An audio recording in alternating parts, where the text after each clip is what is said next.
Let's roll, man. It's time for a some more ultimate options. And my name is Andy Tanner, and I'm here with Corey Halliday, and it's fun to be with you. The three of us here, you, me, Corey, we're going to learn a little bit about options premium. Congratulations for pursuing and getting further and further along. We're going to do several reviews. So before we get into the meat of ultimate options, I thought we'd do 4 or 5 classes just to make sure people are familiar with some terms. We really aren't going to be effective if we move forward assuming people. So this is definitely a review. That means, this is speaking of options, this one is a choice. You can skip over this one. Hey, if you're familiar with option premium and you're really, really experienced, then by all means, you can certainly skip this or any of the review sections you feel familiar with and get into the meat of the class.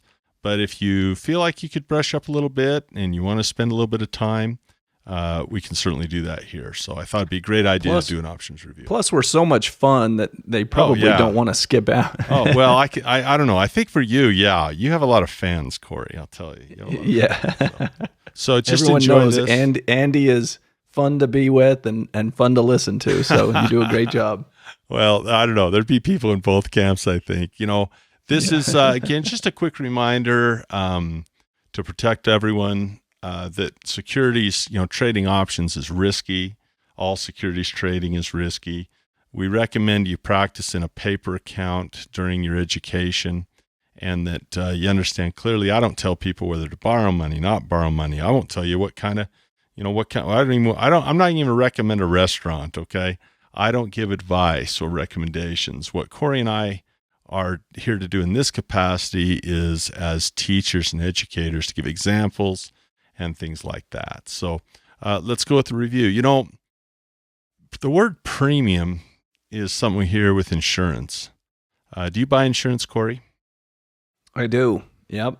Health insurance, life insurance, car insurance, all sorts of insurance. And you pay a premium to get a promise from somebody, really. I mean, that's what you're hoping for. You want to have choices in your life. And so if my house burns down, I have a choice. I can walk away and sob, or I can make a claim. It's my option. It's my choice. But since they received the premium, they've made me a promise, whether it be to insure my car, insure my life. And so it's really common. It's common that people pay for these agreements and pay a premium for it. In the insurance world, we use the word premium. In the real estate world, we use the word rental contract, and people pay money in a rental contract. So in the choice here of insurance, and I'll just go ahead and circle this, in the choice of insurance, the premium gives me a guarantee or a promise or an agreement or a contract that if I wreck my car, they'll make me whole. Over here, this person's paid us some money. Maybe you and I are landlords, and Corey's going to rent the house from us. We're going to guarantee Corey has a place to live, right? So we're very, very accustomed to paying for promises, right? Because when you rent a house, you don't get the house. The house is not in your name. You never get ownership. You simply get an agreement that you get to stay there. You get time. You get a promise, basically. Yeah, you can stay here. That's my promise. You can stay here. That's it. That's all you get. We can also do this to guarantee a trading price. So if I want to buy or sell a stock, either one, I can lock in that price and someone will give me a promise. So that's really what this is going to be about, is that premium that we're paying. And so, let's look at an option contract here. An option contract is an agreement. Okay. And another word for agreement might be a promise or a guarantee. And whoever owns that contract now has the right or a choice to trade those shares of stock at a set price. And, we'll talk about puts and calls here in a minute, but that's really it, isn't it, Corey? Anything you want to say about that? Yeah, there are some characteristics of contracts and option premiums that are pretty commonplace, whether it be insurance or in the financial markets like we're going to talk about, where you're trading stock options. When you think about insurance, it's very typical that the premium buyer is paying a smaller amount for a guarantee on a larger amount of capital or something more valuable, right? Whereas Right. the option, the person that is collecting the premium takes on the greater risk, but they have probability on their side. So if you think about an insurance contract, a good example of that is car insurance, like we were just showing in the prior Yes. screen. Yes. The person buying car insurance is paying a smaller premium, and the person selling car insurance is taking on the greater risk, but they get to collect those premiums. They get to reinvest those premiums. They get to do a lot of things. This is why Warren Buffett loves to sell Geico. insurance, is because, Geico. yeah, he's got probability on his side. He gets to reinvest those. Those premiums, make money on them in the meantime. And occasionally there is a car wreck and they lose on that policy. But if they spread them out across a variety of different contracts, in the end, they end up ahead. And this is why we get really excited about being on the sell side of options. And we'll get to that, but you get to collect those premiums. It's really a very, very cool thing where you can become the insurance company. You can put those probabilities on your side, which is really fun. You know, when people first learn about options, there's a lot of numbers to think about. You know, the date that it expires, and there's going to be a bunch of Greeks, and there's going to be a strike price, and all these different numbers come out. And so the reason we're taking this time to review is our goal is to make, I'd rather have people chew me out and saying, Andy, this was way too simple. And of course, this is a review. So if you understand what this is, go ahead and hop forward. But if you don't, let's talk about some very important aspects of premium. The option premium, as Corey said, is the amount of money you pay if you're this guy, or the amount of money you receive if you're this guy or girl in an option trade. So here these guys are trading an option. He's trading it for cash. In this case, this person over on this side, right here, it would be the buyer. He's paying for something. So this guy would be the buyer of the option.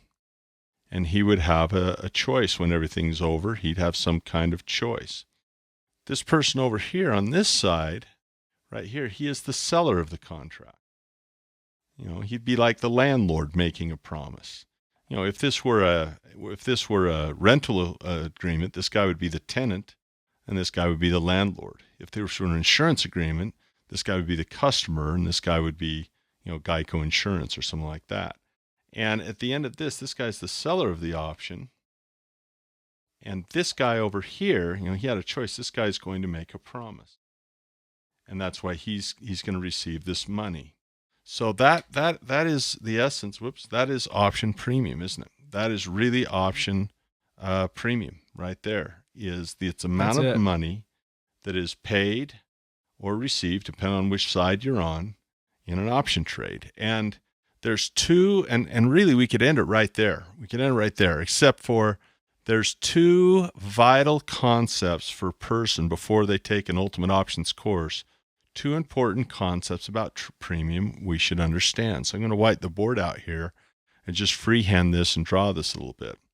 Number one is anything with a value can be sold, bought and sold.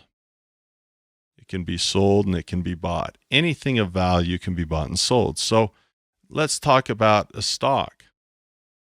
What is a stock? A stock is really a piece of paper.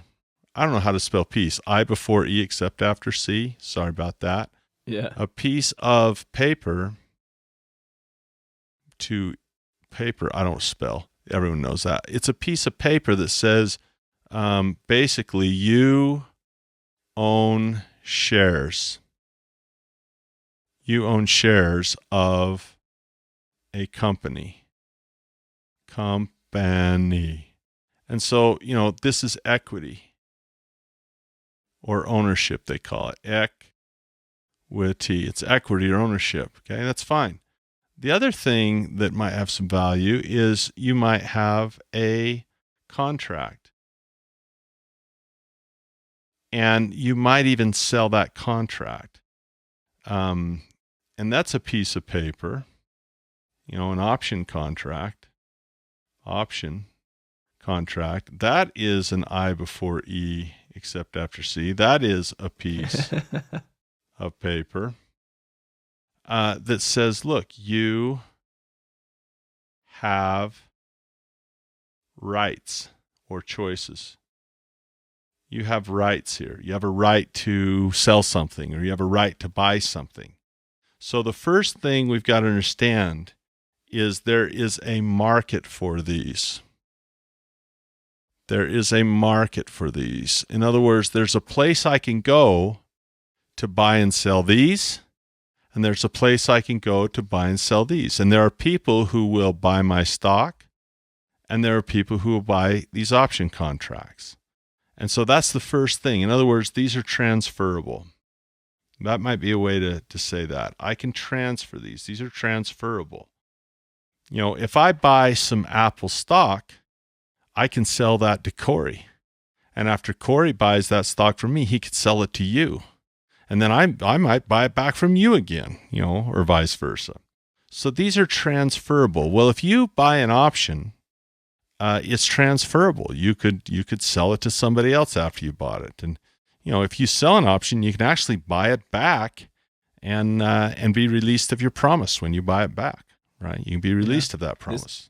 This might be the most valuable thing from today's class. This is a great example of kind of your ownership or your contract rights. And so when you own an option contract, you don't actually own the equity yet. You're not the stock owner. Right. You have the rights to become the stock owner if you so choose. So, for example, a dividend payment, you wouldn't collect the dividend if you own the option. No. You would collect the dividend if you own the equity, you know, because right now you only have rights to it. You haven't exercised those rights and taken ownership of the stock, nor do you probably want to in many cases. You're just simply trading the option contract. You're trading it at one price. After it goes up in value, you're going to sell it off to someone else. You know, that sort of idea. Since these are transferable, since I can sell them, that creates a market from it. And this market is affected by whatever else, you know, changes prices. It's supply and demand.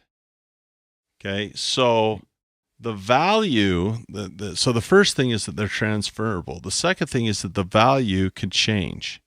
The value of this option, in other words, the premium people will pay or receive, can change based on circumstances changing. In other words, this stock might be worth $100 a share today, but if this company finds a cure for cancer, it might be worth $1,000 a share tomorrow. This stock might be worth $100 today, but if it's Enron and it crashes, it might be worth $0 tomorrow. So the value of stock will go up and down, and since it's transferable, we really like to buy it when it's low and sell it when it's high, or if we're shorting the market, we like to sell it when it's high and buy it when it's low. Well, the same is true. If you have the rights, let's say the stock is at $100, you know, it's ABC stock over here, ABC Pharmaceuticals, and you had the right to buy it at $100. So you don't own it at $100 like over here, but you could do it if you want. You do it if you want. Yeah, now and you get to participate in the upside because you have those rights. That's right. Now, if they find the cure for cancer and they go to $1,000 a share, isn't this a very valuable contract now? Isn't the actual value of this contract going to be a lot higher because it's worth $1,000 now, but you can still buy it at $100. So this would be a very valuable piece of paper. And if you wanted to sell it to someone else, they're going to have to pay you a lot of money. They're going to pay a whole bunch of money because this has value. So those are the two things to remember is you can sell these things. You can sell these contracts. You can buy and sell them. You can buy and sell these contracts. And number two is the premium, this value, this amount of money we receive. The premium can change, and it does change for sure. It's going to change, absolutely. And so just as a stock can be bought and sold and the premium changes, an option can be bought and sold as the premium changes. Let's look at some examples of this. Let's not even talk about the premium. Let's not even talk about how much money changes hands here. Let's just get a concept without the numbers. Let's say that Farmer Brown over here, here's Farmer Brown. We should put the green baseball hat on him. Right? Here's Farmer Brown. I don't know how to make a good baseball cap. Here's Farmer Brown right here. And this guy right here says, hey, I would like the choice to buy your farm. It's a 100-acre farm out here on Rural Route 57, right? Out here on Rural Route 57. I'd like to buy this 100 acres, and I'd like to lock in the price at $10 per acre over the next 90 days, okay? Over the next 90 days, okay? That's what I want to do. I want the choice to buy 100 acres, this farm on Rural Route 57, for $10 per acre, and this is good for 90 days. Now, this contract, I don't know how much you paid for it, but I'm going to give you a little quiz. Let's say that a couple days later, we discover that oil was discovered on this property. I don't know how this cow got up here. Maybe they just, I don't know what happened. I just thought it'd be fun to put the cow up there. But before we knew there was oil, it's $10 an acre. Okay, now that there's oil on there, I'd imagine the price of the acreage has gone up. But yet this guy right here that bought this contract gets it at what? $10. So if you want to really get smart at this, you ask yourself, would the value of this contract now go up or down if you have your price locked in at $10 an acre? Well, I think it would go up. If it was $10 an acre before we discovered oil, that land's going to be worth a lot more than $10. Maybe before the land is worth $10 an acre, right? It's worth $10 an acre. But now that we've struck oil, it might be worth $10,000 an acre now. So this is how much the land is now worth. The land is now worth, people would pay $10,000 an acre because there's so much oil on this place. And yet you now still have the choice to buy at $10. And so if you wanted to, if the oil company wants to come and drill for oil, here's a real important question.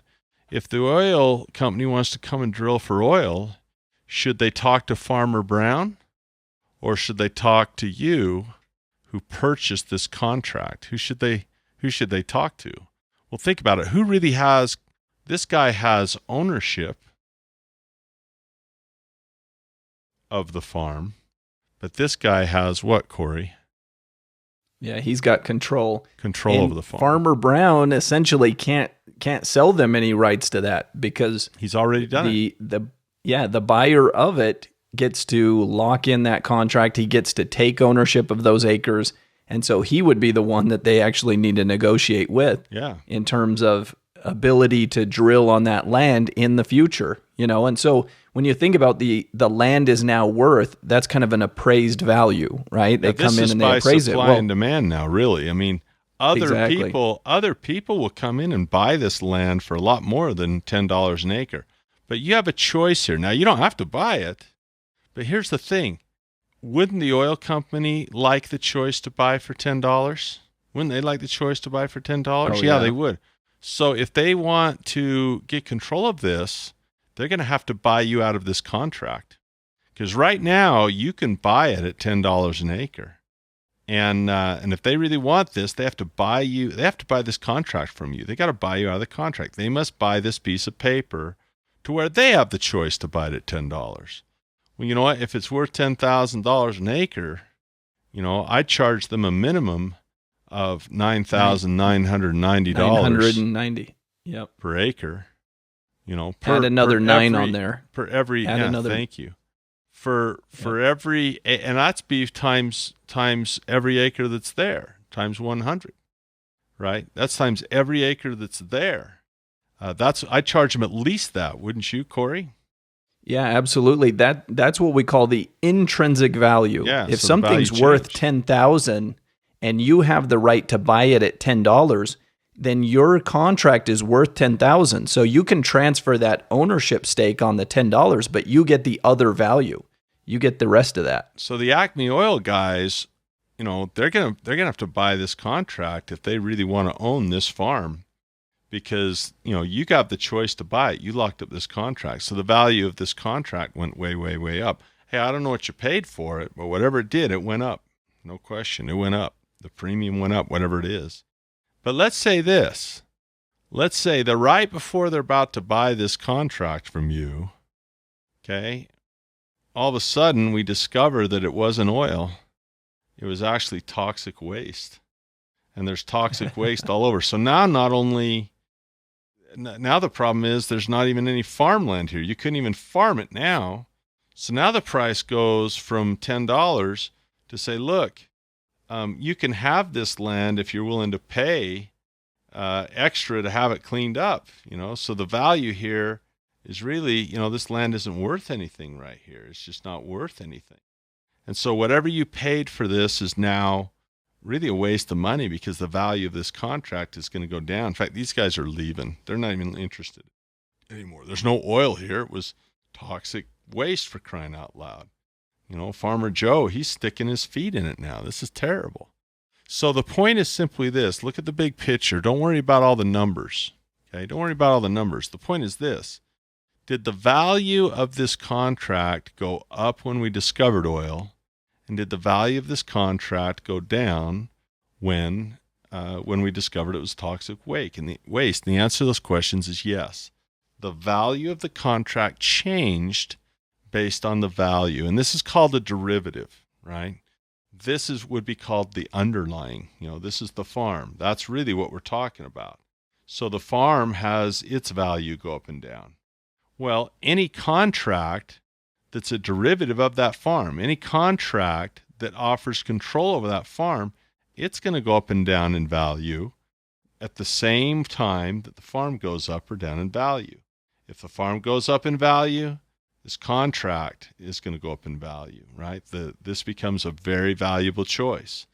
If the farm goes down in value, well, who cares about this choice? If I don't want to buy it, then this choice isn't really very cool. So that's the biggest thing to understand is these premiums change when the underlying changes. They change when whatever you have, going on changes, and that they're transferable. So let's do one with stock now. So let's say you've got XYZ company here, and you have a choice to buy XYZ stock for $10. So it's $10 per share, and this is good for 90 days. And the stock's at $10, and you think it's going up. And so that's awesome. You think it's going up. So you pay this guy a premium. And let's put some prices to it this time. Let's say you paid this guy $1, let's say. Okay, so we'll take these out right here, and we'll just give him $1. So let's say you paid $1 for this. So this was the premium right here. This was the premium. And you paid him $1. And you're hoping this will go up. You want to buy it at $10 a share. You're hoping it, in your mind's eye, up here, you're hoping it might go to, maybe $50 a share. You're all excited. If you can buy it at 10 and sell at 50, you'd made $40. And instead of spending $10, if you could tie that up for $1, right? Instead of spending stock on this company, over here we have, this is XYZ company right here. That's fantastic. But let's pretend that this XYZ was just a subsidiary. Let's pretend that its real name was Enron. Let's pretend it's Enron. Well, guess what? Now it goes down to $0. Well, you can't get $1 out of that anymore. The new premium now, it's going to go down. It's going to be $0. You wouldn't be able to sell this if your life depended on it. You couldn't give it away. So here the premium went down because the stock actually went down. Why, think about this. Can I boast about it? Why would it be cool to say, hey, guess what I can do? Hey, I got the plot. I can buy this at $10 anytime I want. People say, yeah, but it's worth $0. So what are you bragging about? Look, the stock's not worth anything. Who cares that you have this awesome choice to buy it for 10? Well, it's worth $0. Why would you even spend $10 to buy something that's a piece of crap? So that's that. Now let's say that's a call option example, essentially, where we have the right to be able to buy the stock low.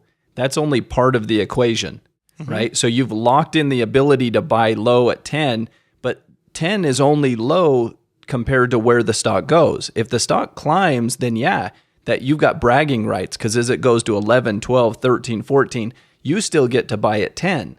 But if it drops to 9, 8, 7, nobody wants to buy at 10 when they can buy it in the open market for less. So that's why that value is changing accordingly. Now, let's say the stock was at $10 and you paid $1 for the choice to buy these shares at $10 for, you got this promise good for 90 days.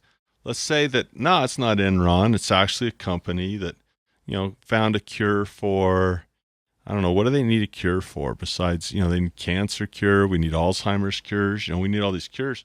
They find a pill that'll cure Alzheimer's. Now their stock's at $100 a share. Well, that's pretty cool that you have the choice to buy it at 10 still. Even though everybody else has to pay 100, they could buy it at 100, they could sell it at 100. That's what the market's, buying and selling at now. You get to buy it here. Well, guess what? That's $90 of intrinsic value now. So this premium is going to go up above, it's going to be greater than $90, which is really cool. It's going to be over $90 now, but the thing that's cool is instead of paying $10 to control a share, you only paid $1 to control a share. In our Enron example, if you'd have paid $10 to control those shares, you'd have zero, you'd have lost $10. But since your choice to buy, your premium, you only spent $1 on the premium, here you only lose $1, right? That's the most you can lose. Over here you lose 10. Yeah, the beauty of the word choice is that there's not an obligation. No. There's not a promise made. You get to walk away from that deal if you don't like it. So you have the ability to buy at 10, but if that price drops, you're just simply going to walk away from that choice. You're going to say, no, I don't want to buy the stock at 10 when it's trading below that. So, all you can lose is the premium paid. And there's exactly a market for these. There's people that want to buy these options or exercise these options. And that's where the market maker comes in. Someone says, well, I'm worried. How do I know I can find some guy that's so bullish on this stock?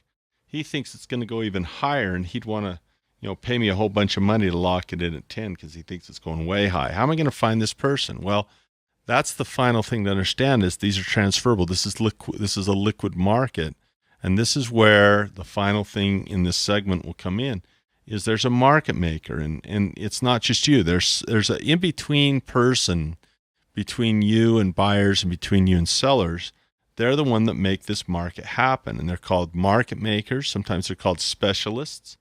And a market maker, these people provide, they have companies that provide liquidity. So if you're going to take, Corey, you've taken all your series 7 and 60. I mean, how many series did you take? A whole bunch of them.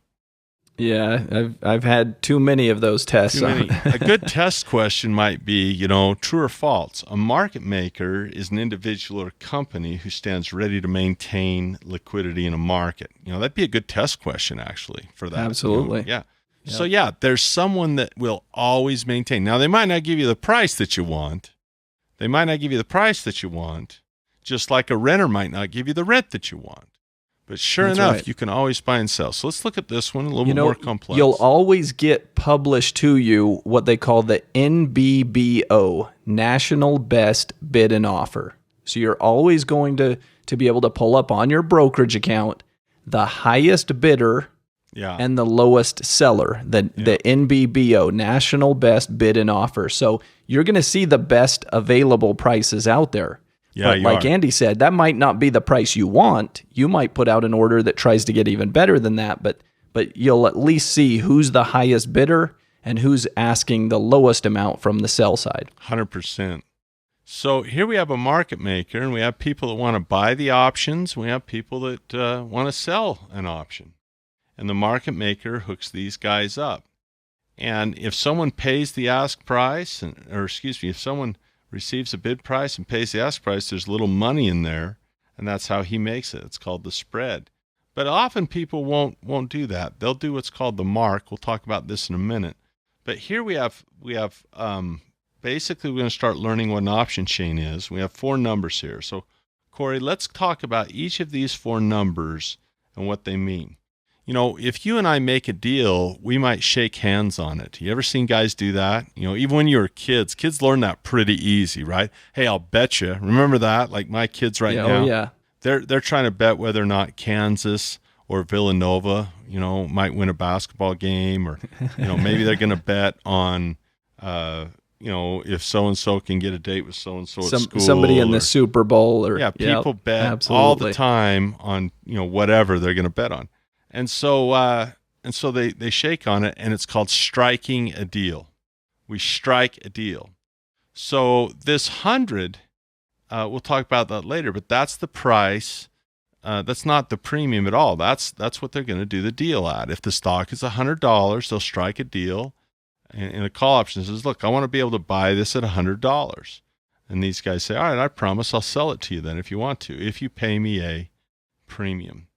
Right here, we have a bid price of $279. This is the premium for the option. This is what this lesson is about, is the premium. And so the bidders, these guys who want to buy it, are saying, hey, we'll give you $279 for it. And these askers are saying, no, we want $285 for it. And so that's where this market maker will bring these guys together and say, look, that's the closest, that's the lowest, that's the highest bid that people are offering, and this is the lowest price that people are asking for. And so these buyers over here bidding, and these sellers over here, that's what they're asking. Isn't that right? Bid and ask. That's exactly right. And so usually what happens is you come to an in-between price, you split the difference is what we call it, often in negotiation. And we say, look, that's called the mark. And that's usually the halfway point. So the premium is the amount of money we pay or receive for an option. The mark is kind of a midpoint between the bid and the ask. And that's usually where deals actually get done, right? That's usually where, and this happens fast. Yeah. And I would kind of compare this to a car dealership. When you walk into a car dealership, you know that the guy selling the car will come down, and he knows that you'll probably go up. And so the deal price is usually somewhere in the middle, in between. Right? Yep. I'm not going to pay the sticker price, and he kind of knows that, and so on. So there's a negotiation. Yes. And that's what the mark or the midpoint is usually fair value. Usually you can get filled, somewhere kind of in between the bid-ask spread. So what we're going to start, and the reason we took a little bit of time on talking about options and premium is because the premium's going to change. And there's all types of things that can happen that can change the premium. And so, when we get into the meat of the options class, we're going to get into something called Greeks. And the reason we care about these things called Greeks is they're going to tell us how much this premium is likely to change, and the factors that will change what the option price is going for, or what we call the premium. If I pay a little bit of premium when I buy, I'd very much like to receive a lot of premium when I sell, just like a stock.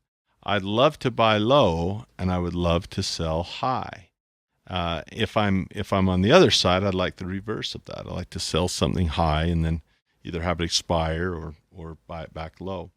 And so as we go to trade options, we want to know, okay, well, if this can change, obviously the stock price had something to do with it.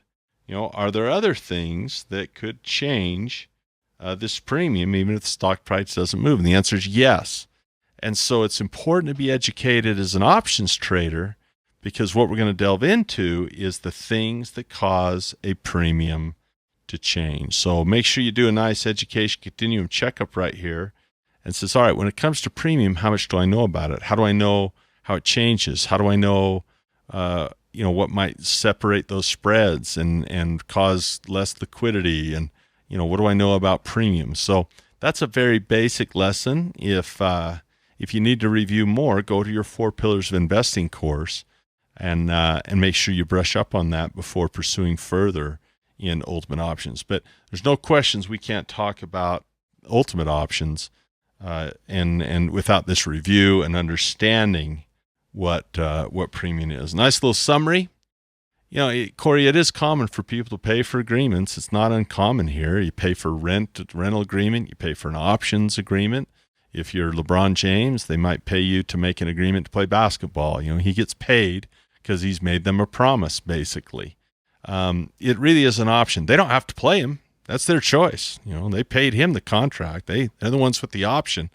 They can sit him right on the bench if they're dumb enough. But he's at least promised to show up and play, and when the coach says go in, he has to go in. That's his job. He's made that promise, and he got paid. So it's very common to pay for agreements.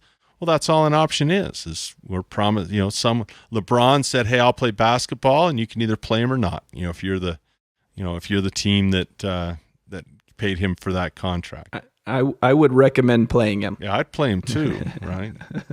The other one, in fact, if I had a contract with Michael Jordan, I'd have played him. I'd have played him too, yeah. On the other side of this, for an option, if someone makes you a promise, you're gonna pay him for that promise. Well, you now have choices. So it's the same thing. Premium is the amount of money that you pay.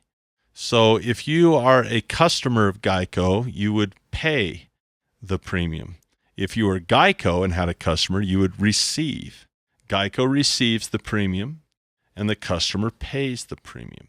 So the premium is that amount of money that changes hands. The option, and the reason I say paid or received is, you could easily say, well, the premium is the amount of money you pay for an option and leave it at that. But the reason I put in the received there is you could very well be the person who is selling the option if you wanted to be. No reason you couldn't be, have an insurance company and receive premium from people that pay it. The option premium will change when the value of the agreement changes. We know that. And it's these market makers that help us relax and provide liquidity. And, it's a little bit more complex once we understand how an option is brought into existence and how it dies. These have expiration dates, so they have a birth and a death. A stock, is born when it goes public and dies when it goes bankrupt. But these have a set date. They have a date where they're born and a date where they die, and we know both of them. And so that's important. We'll learn about that in another lesson. Buyers of options pay the asking price, sellers accept the bid, and the midpoint is called the mark. So this was a good review, little half-hour review on premium. And let's get ready and move on to some other topics to prepare ourselves and review, to prepare ourselves for ultimate options. Thanks, Corey. Great job. You bet. That was a fun lesson.